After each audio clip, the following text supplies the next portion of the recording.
부활절날 여러분 믿음을 정리해 보십시오. 나의 믿음은 어느 정도인지. 나의 믿음이 약해져 있다면 이 부활의 확신, 부활의 증인된 삶을 고백하며 기도하는 우리 모두에게 소망하겠습니다. 이 부활절날 우리에게 주신 하나님의 말씀, 요한복음 제20장 24절에서 29절까지 말씀입니다. 요한복음 제20장 24절에서 29절, 24절에서 29절, 죄송합니다. 조시하면서 다 찾으셨으면 제가 한 절 여러분한테 봉독합니다. 12제자 중에 하나로서 디두모라 불리는 도마는 예수께서 오셨을 때에 함께 있지 아니한 자라.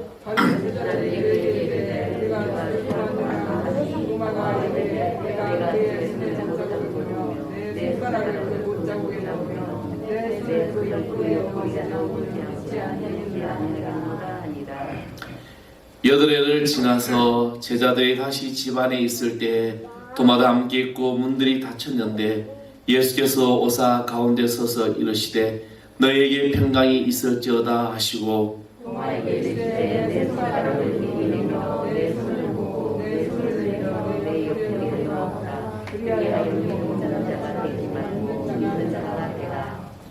도마가 대답하여 이르되 나의 주님이시여 나의 하나님이시니이다. 예수께서 이르시되 너는 나를 본으로 믿느냐 보지 못하고 믿는 자들은 복되다 하시니라. 아멘. 할렐루야.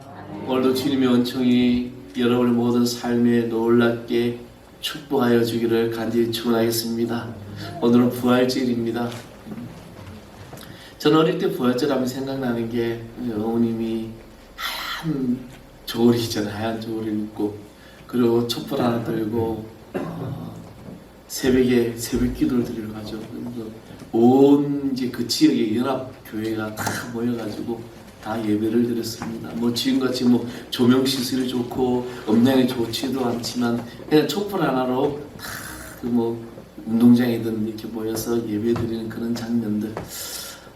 물론 그런 어떤 그 새벽을 기다린 여인들처럼 우리가 그런 어떤 예배의 어떤 것은 조금 변화됐지만 그래도 우리가 이 부활의 증인된 삶은 변하지 않습니다. 우리 부활의 증거를 하고 증언하는 하나님의 자녀 될 줄 믿습니다. 사람들이 하루를 살고 하루하루를 살고 또 한 해 한 해를 지내면서 세월이 흐를 때 대부분의 사람들이 안타까워합니다. 좀 더 잘해볼 걸. 어제에 대한 과거에 대한 어떤 후회도 할 때도 많이 있습니다. 왜냐하면 세월이 흘러가는 만큼 자신이 늙어가고 있고 또 아쉬움 때문이라는 것입니다. 그런데 정작 믿을 사람들이 더 안타까워할 부분은 이 육신의 어떤 그 사람이 늙어지는 것보다는 이 마음의 속, 영의 사람, 육신에 따라서 점점 더 믿음이 약해져 되어가기 쉽다는 점입니다. 여러분, 우리가 처음에 주님을 만났을 때 어땠습니까? 저도 제가 처음에 뭐 태어나 보니까 우리 아버지도 우리 어머니도 우리 뭐 친척도 다 예수 믿는 가정이에요. 그래서 이 예수 믿는다는 것 자체가 뭐 당연하다 싶었었고, 그래서 모태라고 그러죠. 모태신앙.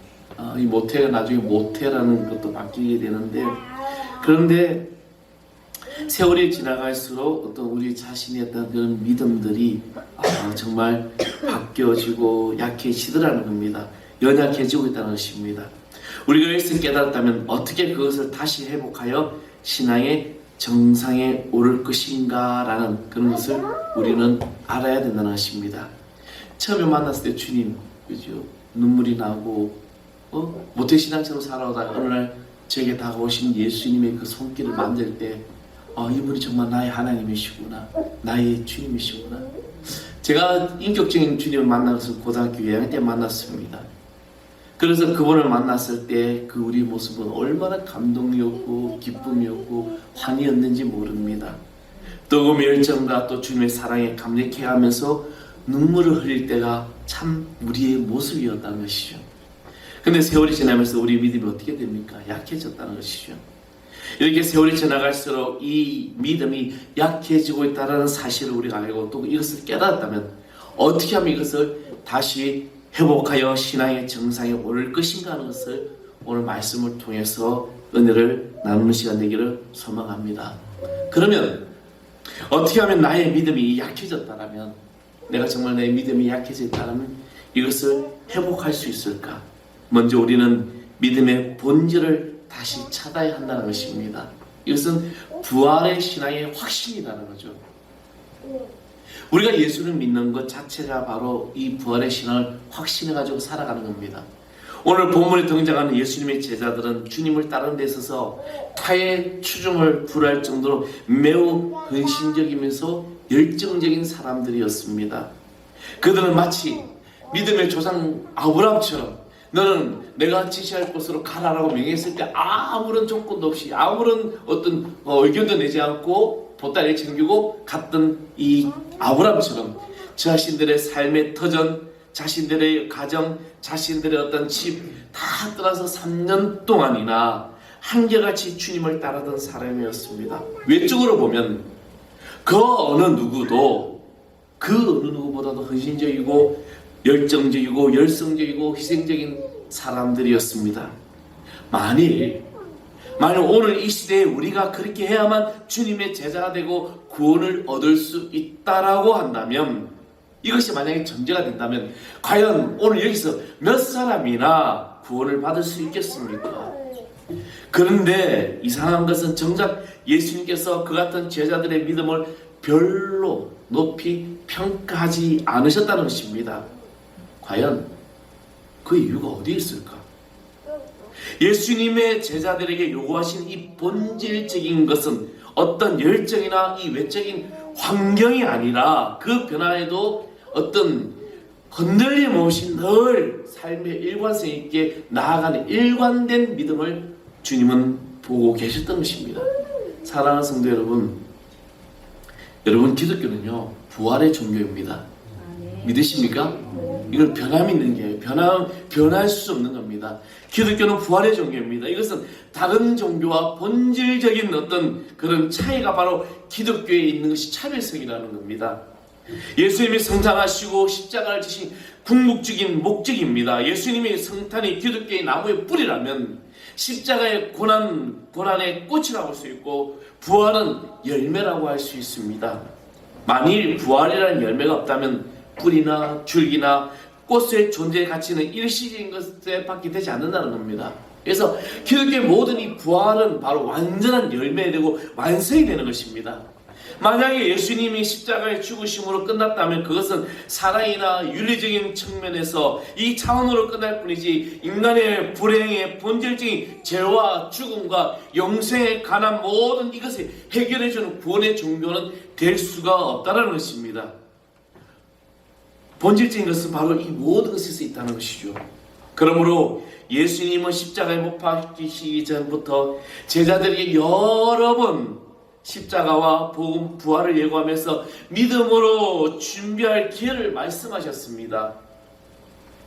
다른 사람은 몰라도 이 말씀을 들은 제자들은 3년 동안 따라갔던 제자들은 예수님께서 하신 이 예언의 말씀 십자가에 달리셨으니 그리고 그 모든 십자가의 모든 것을 다 그들이 깨닫고 죽은 자 가운데서 살아날 수 있을 것이라는 이 모든 것을 믿고 기다려야 함에도 불구하고 그런데 주님의 제자들은 이것을 믿지 못했습니다. 바로 주님의 제자들이 가지고 있어야 될 가장 중요한 믿음의 본질이며 제자들이 가져야 할 부활의 신앙이요 지금 이 시대에 주님을 믿는 우리들에게도 동일한 유일한 신앙이라는 겁니다. 이 부활의 신앙. 만일 예수님이 부활하지 않으셨다면 아기 예수의 성탄도 십자가의 죽으심도 교회가 지상에 세워진 것도 구원에 있어서 큰 의미가 없는 헛된 종교가 될 수밖에 없는 겁니다. 그래서 우리는 부활을 믿는 것이며 이 신앙이 바로 부활의 신앙입니다. 이것이 바로 믿음의 본질인 것입니다. 사랑하는 성도 여러분, 성경 그 어느 누구도 믿음이 없이는 하나님을 기쁘시게 할 수 없다라고 가르쳤으며 그와 같은 이 부활의 신앙은 제자들이나 부활절에만 어떤 한 번 가지면 되는 것이 아니라 항상 죽음을 목전으로 살아가는 우리 모든 그리스도인들, 여러분 저와 여러분들은요 이 죽음을 피해갈 수가 없습니다. 반드시 죽습니다. 그렇다면 이 죽음의 길을 걸어가는 모든 우리 그리스도인들의 매일의 삶 속에서 붙잡고 살아가야 될 신앙의 본질이라는 겁니다. 이것이 부활의 신앙이에요. 예수님께서 제자들에게 고난과 부활을 자주 말씀하실까다는 결국 제자들이 핍박을 당할 것이며 그러한 시험을 이기는 비결은 오직 부활 신앙뿐인 것을 알고 있었기 때문에 계속 그와 같은 믿음, 이것을 강조하셨으며 이와 같은 믿음이 없으면 예수님의 제자들처럼 우리는 시험과 유혹 앞에서 주를 부인하고 도마처럼 믿음이 약해질 가능성이 얼마든지 있다는 것입니다. 아무리 세상이 변할지라도, 아무리 부활절날 새벽에 우리가 촛불 들고 나가서 예배를 드리지 않을지라도, 우리가 나아가고 우리가 바라보고 우리가 붙잡고 분명히 살아갈 이 믿음의 충성도, 인내도, 순종도, 선신도, 사랑도 이 부활의 신앙이 바로 가능케 하신다는 겁니다. 이것이 바로 믿음의 본질이라는 거죠. 또 하나는 믿음이 변질되지 않도록 우리는 힘써야 한다는 겁니다. 오늘 본문의 내용은 그렇습니다. 예수님께서 죽으시고 십자가에 고난지시고 부활하셨어요. 제자들에게 보여주셨습니다. 그런데 오늘 예수님의 이 사건을 가만히 보게 되면 십자가에 못 박혔을 때 다른 사람들은 몰라도 제자들은 예수님을 배신하거나 부인하거나 버리고 도망치는 하지 말았어야 한다는 겁니다. 그런데 제자들조차도 주님을 부인하고 버리고 다 도망가 버립니다. 물론 그것은 어떻게 보면 제자들의 본심이 아니라 악한 무리들이 제자들의 생명까지도 위협했기 때문에 생존 본능으로 그렇게 한 것이라고 구참 변명을 할 수도 있습니다. 예수님이 얼마나 실망스러울까요?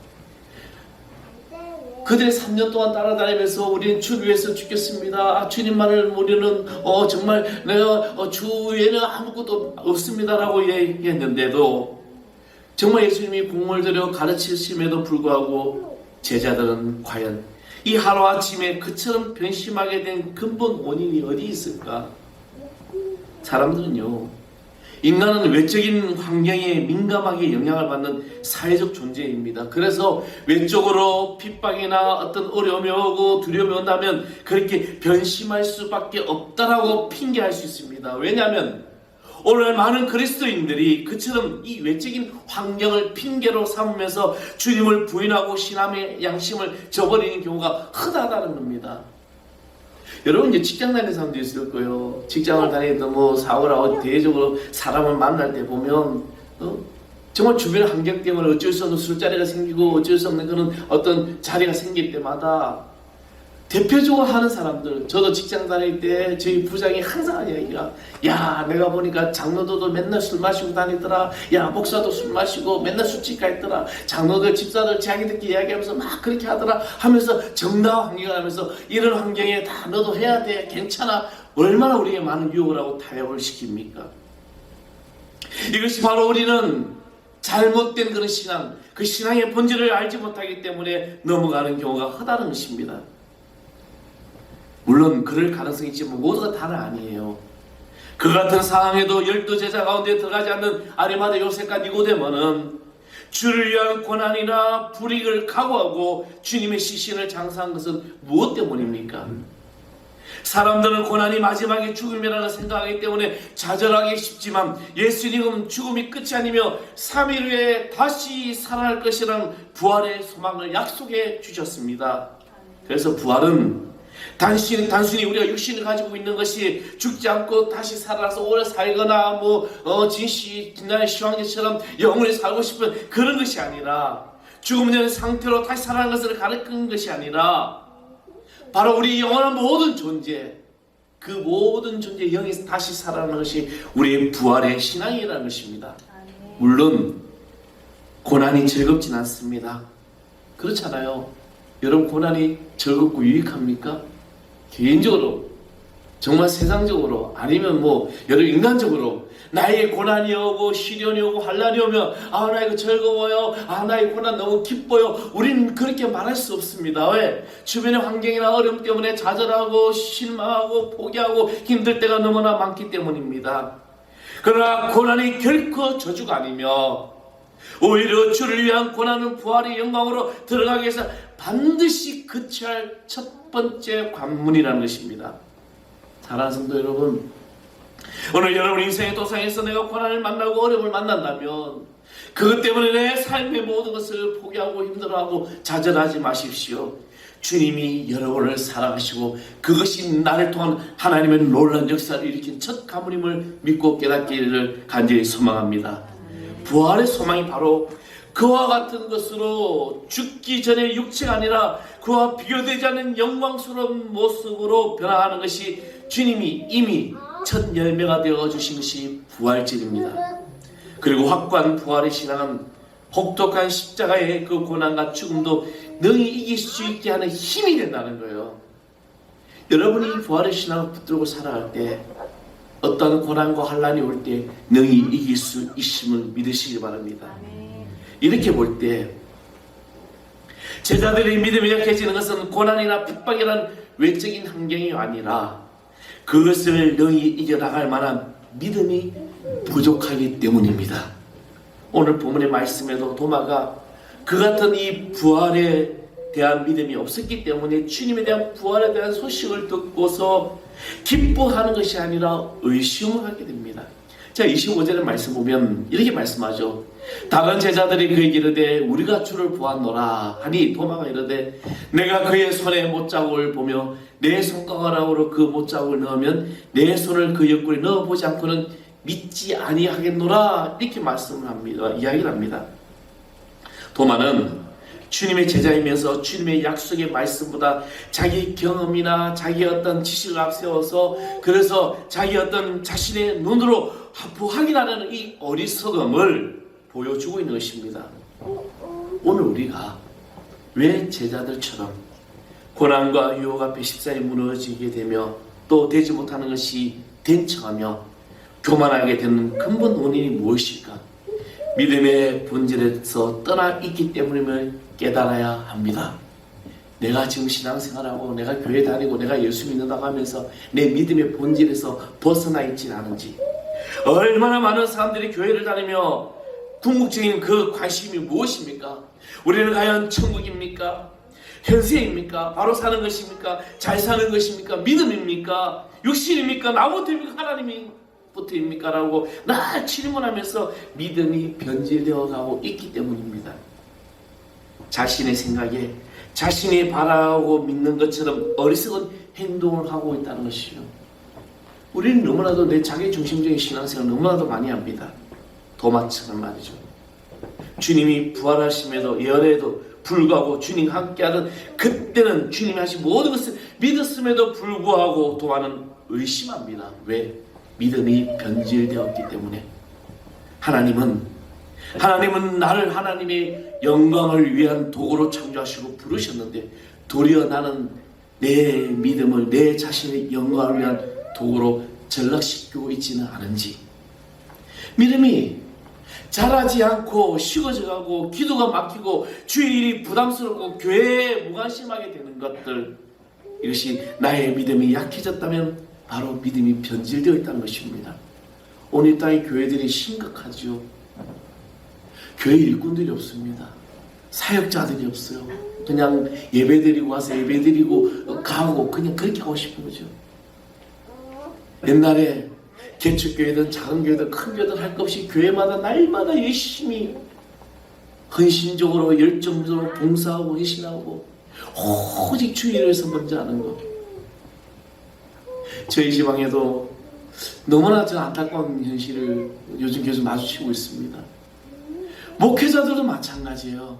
저는 항상 주의 일이 먼저고 주의 재단이 먼저고 그리고 항상 이 지방의 일들, 교회 이 일들 항상 먼저라 생각하는데 다들 바쁘라니까 지방에서도 일할 사람이 없는 거예요. 다들 못한다는 거예요. 다들 너무 힘들다는 거죠. 무엇 때문일까? 이 믿음의 본질이 변질되었기 때문입니다.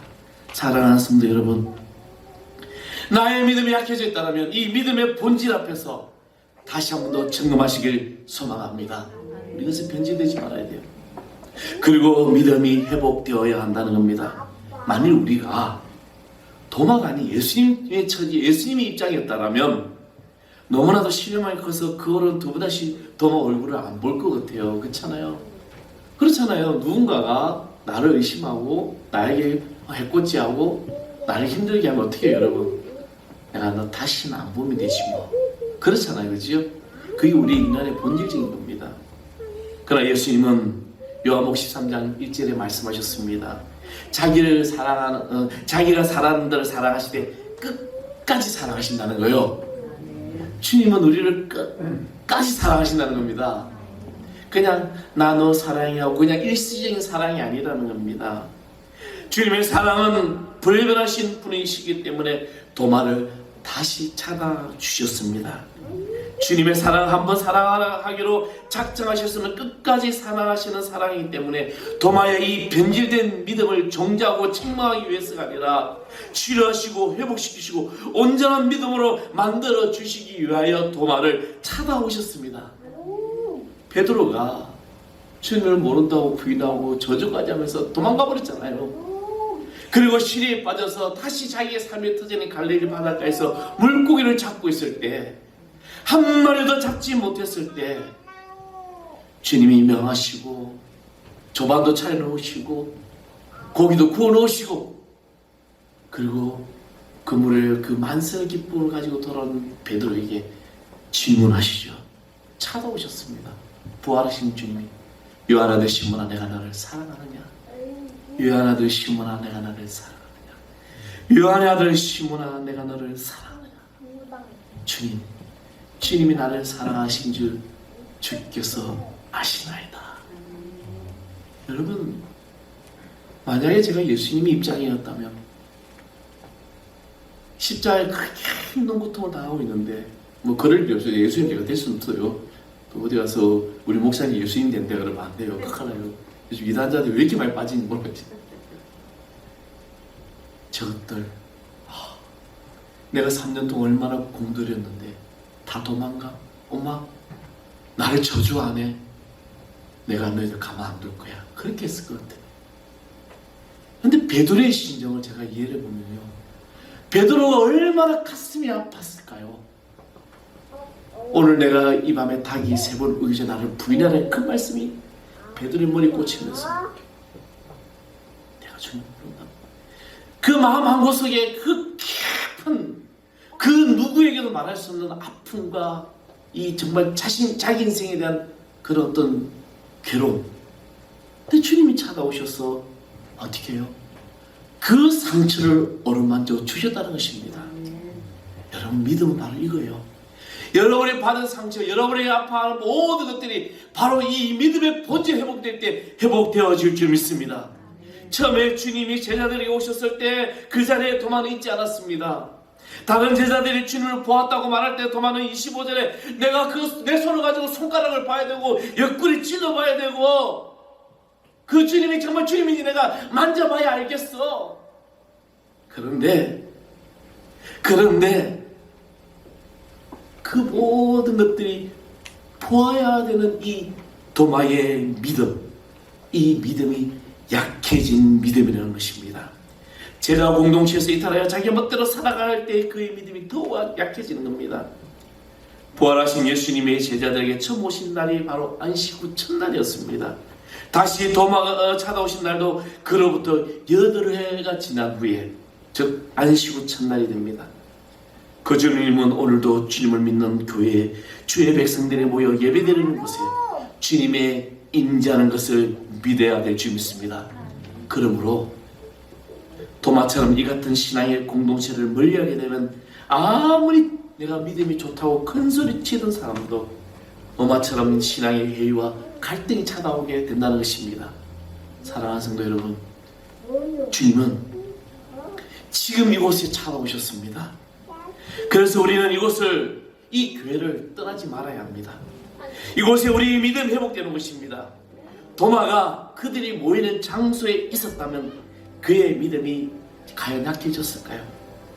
그래서 우리는 늘 모이기를 힘써야 됩니다. 예배 자리에 나오고 우린 주일 낮에 한번 나온 것으로 내 믿음 생활 다 했다라고 우리 착각하면 안 됩니다. 내가 이 자리에 다시 오지 못할지라도 항상 성전을 바라보며 주님을 바라보며 기도하는 그런 믿음, 나의 믿음이 약해져 있다면 내가 교회를 예배의 자리를 멀리하지 않았나, 우리의 모습을 뒤돌아보아야 합니다. 이곳에 은혜 받고 이곳에서 치료 받고 이곳에서 회복되어져야 하는 곳, 근데 우리는 그것을 깨닫지 못할 때가 많다는 것이죠. 물론 말세는요, 모이기가 열기가 식어져 간다고 말했습니다. 갈수록 모임이 약해진다고 합니다. 그러나 모인다고 다는 아님을 알아야 됩니다. 예수님의 제자들이 이미 예고하신 대로 예수님께서 죽음의 이 권세를 이기시고 부활하셨음에도 불구하고 그것을 믿지 못했을 때 그들의 마음속에는 세상에 두려워하는 마음으로 가득 차 있다는 것입니다. 문제는 모임의 친교가 아니라 주님의 위주가 되어야 되고 그 모임의 기쁨과 평화가 있어야 됩니다. 내가 예수님과 함께하기 때문에 내 삶의 기쁨이 넘치고 내 삶의 평화가 넘친다는 이 부활의 신앙이 바로 오늘 이 시대에 우리의 믿음을 강하게 만들어 줄 줄 믿습니다. 예수님은 세상을 두려워하며 안으로 걸어 잠근 문보다 먼저 열어야 될 문임을 여러분 기억하시기 바랍니다. 오늘 부활주의입니다. 그냥 부활의 한 절기로서 그냥 섬기는 것이 아니라 우리의 이 부활의 신앙이 매 1년 365일 매 순간 매 초마다 이 신앙의 믿음의 본질이 되어야 할 때 나의 믿음이 강해집니다. 나의 믿음이 약해졌다면 왜 내 믿음이 약해졌을까? 여러분 자신을 뒤돌아보십시오. 그래서 내가 예수 그리스도의 부활을 내가 확실히 믿느냐, 내가 예수 그리스도의 부활을 가지고 주의 이름을 증거하느냐, 여러분 이것이 바로 오늘 나의 믿음을 강하게 한다는 것입니다. 그래서 주님의 그 사랑은 정말 우리를 다시 살리시고 여러분을 다시 회복시켜 주시고 여러분을 다시 믿음의 자녀로 쓰신다는 거 믿으시기 바랍니다. 지금 되어진 일들 어려워요? 아니면 내가 예상치도 못했던 어려움을 만나고 있습니까? 이 부활의 신앙을 붙들고 그 크신 사랑으로 주님을 증거하는 주의 증인들이 되기를 소망합니다. 그래서 여러분 삶의 믿음 수없이 강단에서 믿음에 대해서 선포합니다. 그럼에도 불구하고 왜 나의 믿음이 약해졌을까? 너희는 겨자씨만한 믿음만 있어도 된다고 했는데 나에게는 겨자씨만한 믿음도 없는지, 나는 왜 믿음이 자라나고 있지 않은지, 나는 왜 저 사람들과 저 성도님과 저분들처럼 어떠한 상황 속에서 내가 믿음을 잃지 않고 믿음의 눈으로 바라보면서 기뻐하고 평안을 누리고 즐거워하는지, 그렇게 하지 못하는지 우리 자신을 뒤돌아보면서 이제 어린애 같은 믿음이 아니라 믿음의 본질을 가지고 세상을 보지 않고 주님을 바라보는 하나님의 자녀로 부활의 증인된 삶을 사시길 소망합니다. 쓰러지고 좌절되고 무너질 때도 있어요. 도저히 내 힘으로 감당되지 못할 때도 있을 겁니다. 그때 우리가 해야 할 건 뭔지 아세요? 가까운 이들에게 주의 종의 기도를 부탁하면서 주님, 이것을 이길 수 있는 믿음의 역사를 나에게 주시옵소서. 그런 것이 바로 오늘 우리의 믿음이 강해지는 하나님의 자녀가 될 줄 믿습니다. 부활절날 여러분 믿음을 정리해 보십시오. 나의 믿음은 어느 정도인지, 나의 믿음이 약해져 있다면 이 부활의 확신, 부활의 증인된 삶을 고백하며 기도하는 우리 모두에게 소망하겠습니다. 기도하겠습니다. 아버지 하나님 감사합니다. 주님께서 우리를 사랑해 주셨습니다. 사망 권세 이기시고 부활하셨습니다. 우리의 죄악의 짐을, 모든 짐을 다 지시고 우리의 모든 것들을 다 채워주시고 우리의 짐을 다 풀어주셨습니다. 주여, 내 삶의 이 믿음의 본질, 부활의 이 신앙을 가지고 아버지 흔들리지 아니하고 나의 약한 믿음을 강하게 주의 쓰임받는 주의 자녀 되게 하여 주시옵소서. 1년 360일 매 순간마다 살아계서 역사하신 주님을 의지하고 주님만을 바라보며 아버지 어떠한 상황 속에서 고난이 오고 삶의 힘든 일을 만날지라도 너희 이길 수 있는 주의 자녀들 되게 하여 주옵소서. 부활의 증인된 삶을 살아가기를 결단하는 우리 주 예수 그리스도의 이름으로 간절히 축복하고 기도합나이다. 아멘.